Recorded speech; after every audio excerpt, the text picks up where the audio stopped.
Hi everyone, welcome to ADHD Management. Today's topic is going to be about stress management and ADHD. So today I'm going to talk about some scientific research I've found relating to stress management, and I'm going to give you some tips as well on how to cope with it. Now this is a journal article from Sage Publications. It's a genuine scientific paper with real authors and researchers. The title is Perceived Stress and ADHD Symptoms in Adults. Stress reactivity and ADHD. Researching regarding the ADHD Personal Stress Association has focused on physiological stress responses as well as the extent of subjective daily stresses. The physiological stress response and stress experience in adult ADHD patients has been examined by comparing the event-mediated arousal of adults with ADHD with that of non-diagnosed adults. Overall, research has demonstrated ADHD adults to have elevated physiological stress responses as measured by salivary cortisol levels, and a higher level of self-reported subjective stress when compared with non-diagnosed controls. In fact, the levels of stress for adults diagnosed with ADHD appear elevated in the presence of stressor and in anticipation of it. In addition, in one study, measures of physiological stress demonstrated a greater difficulty in recovering from elevated stress levels in the ADHD group, indicating that persons with ADHD may also face challenges in recovering from stress. Indeed, research has suggested that individuals with ADHD demonstrate diminished coping in the face of stress, which likely exacerbates the impact of stressors.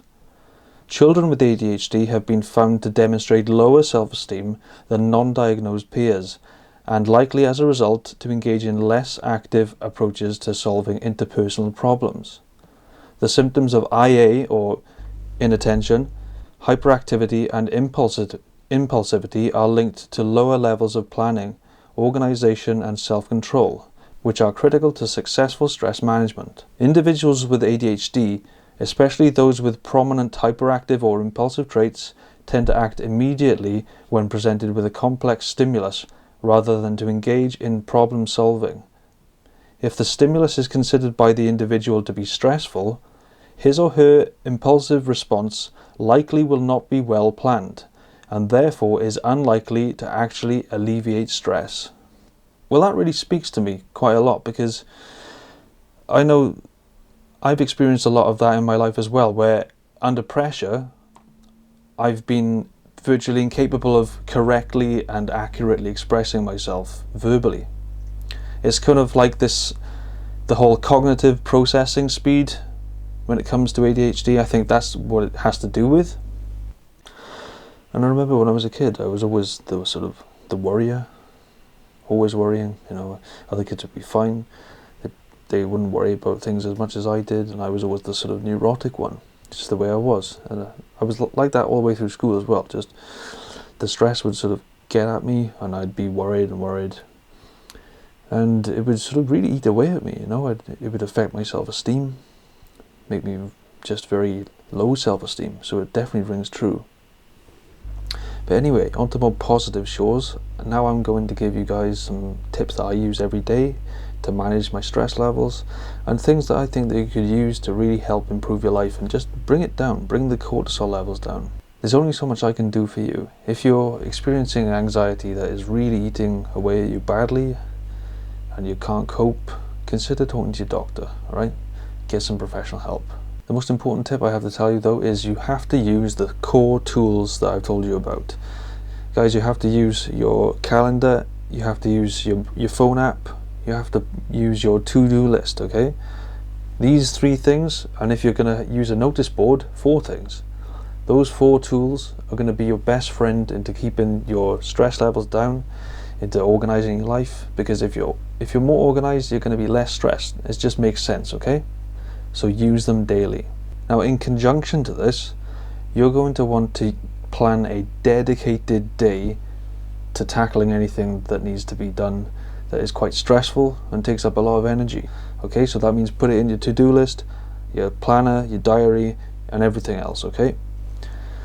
The reason you want to do this is so that you have a sense of confidence that is going to be dealt with. When we feel like we're not confident about something, our ability to do something, we're going to feel more stressed, okay? So if you have it there in all your tools, you're going to feel more confident. So make sure you use them. The next thing is drink chamomile tea. It's something I drink every night and it really helps to unwind. And you can drink it in the day if you're having a particularly hard and stressful day. It just brings down that stress level. It's natural and it's cheap and it tastes not so good, but it does the job. One of the most important steps I'm going to say to you is eliminate toxicity. That means toxic people, toxic things. Are you continuously taking in toxic energy every day? That's going to stress you out. So it means get rid of bad friends or toxic relationships. And if you're in a bad job that you hate, make sure that you're trying to get a lot of options. Do a lot of hunting and searching around. Don't leave your job until you have something secure. But the whole point of life is to try and find it enjoyable, okay? So one way you can bring it down is just to do that and have a more simplistic life. Adopt minimalism, adopt simplification. And the final step is to exercise self-respect and self-care. This is things like giving yourself rewards when you've completed tasks, using relaxation techniques like breathing, using essential oils. That's what I do. I use lavender drops on my pillow. It helps to alleviate any stress and soothe muscular tension at night. Instead of getting involved with all the drama on social media and watching the news, do something more light, like reading a book, a novel.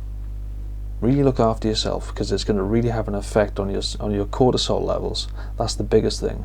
And obviously do all the other things like eat a healthy whole food diet, drink enough water, make sure you're getting plenty of sleep. I might do another video on that at some point, but that's for a different video. Guys, just look after yourself. You're worth it, okay? You can achieve a lot if you do these things.